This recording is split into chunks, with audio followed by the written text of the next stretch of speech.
Hello friends, welcome back to law in Telugu video series.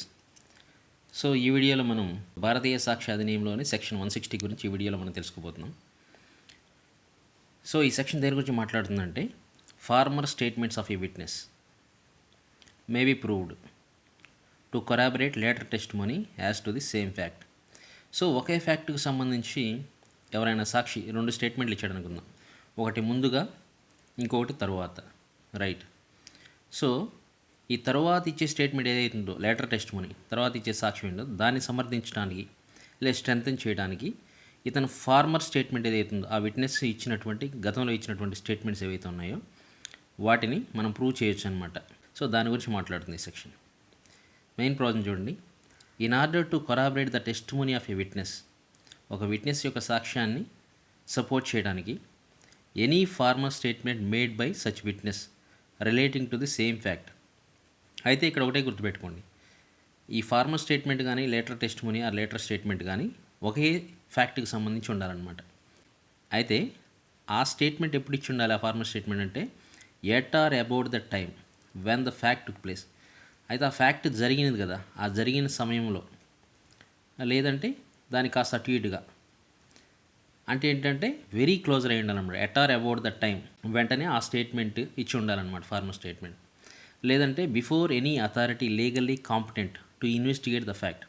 So ఆ ఫ్యాక్ట్కి సంబంధించి ఎవరైనా ఇన్వెస్టిగేట్ చేయడానికి అథారిటీ కలిగిన అధికారి ఎవరైతే ఉన్నారో ఆ కాంపిటెంట్ అథారిటీ ముందు ఇచ్చి ఉండాలన్నమాట ఫార్మర్ స్టేట్మెంట్. అలా కానీ ఇచ్చినట్లయితే ఫార్మర్ స్టేట్ దాన్ని ప్రూవ్ చేయొచ్చు అనమాట, రైట్.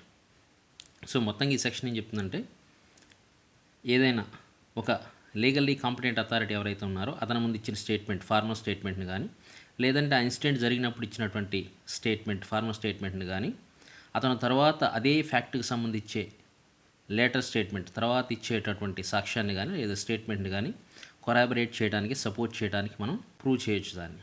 సపోజ్ ఒక ఎగ్జాంపుల్ చెప్తాను మీకు. ఒక వ్యక్తి ఏదన్నా జ్యువెలరీ షాప్ నుంచి దొంగతనం చేశాడు అనుకుందాం, లేని రాత్రి 12 గంటల టైంలో దొంగతనం చేశాడు అనుకుందాం.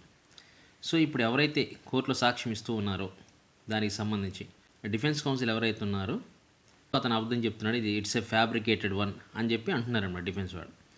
సో అది ఫ్యాబ్రికేటెడ్ వన్ కాదు, రిలయబుల్ వన్, అది నిజమే అని చెప్పి ప్రూవ్ చేయడం కోసం ప్రాసిక్యూషన్ వాళ్ళు ఏంటంటే ఆ సాక్షి ఇచ్చినటువంటి రిపోర్ట్ ఏదైతుందో పోలీస్ వారికి ఆ ఇన్సిడెంట్ జరిగిన సమయంలో ఆ రిపోర్ట్ని తీసుకొచ్చి ప్రూవ్ చేయొచ్చు అనమాట. అతను ఇచ్చిన ఫార్మర్ స్టేట్మెంట్ ఇదిగోండి, అతను ఇప్పుడు చెప్పడం కాదు, ఫార్మర్గానే దీనికి సంబంధించి ఇచ్చున్నాడు. సో 12 గంటల సమయంలో అతను ఆ షాప్ నుంచి పారిపోవడం నేను చూశాను, అతను దొంగతనం చేశాడని చెప్పి అప్పుడు రిపోర్ట్ ఇచ్చారని చెప్పేసి అతను ఇచ్చినటువంటి స్టేట్మెంట్ తీసుకొచ్చి ప్రూవ్ చేయొచ్చు అనమాట, ఇప్పుడు ఇస్తున్నటువంటి సాక్ష్యం ఏదైతుందో దాన్ని సమర్థించడానికి.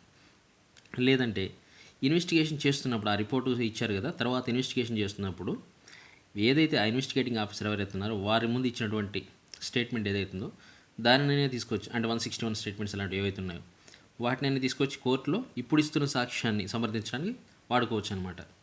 సో దాన్ని బట్టి ఇతను ఇస్తున్నది ఏదైతే ఉన్నదో అది నిజమే, ఇతను ఇస్తున్న సాక్ష్యం అనేది వాస్తవం అని చెప్పి ప్రాసిక్యూషన్ వాళ్ళు సమర్థించుకోవచ్చు అనమాట, రైట్. డౌట్ ఉంటే కామెంట్ చేయండి.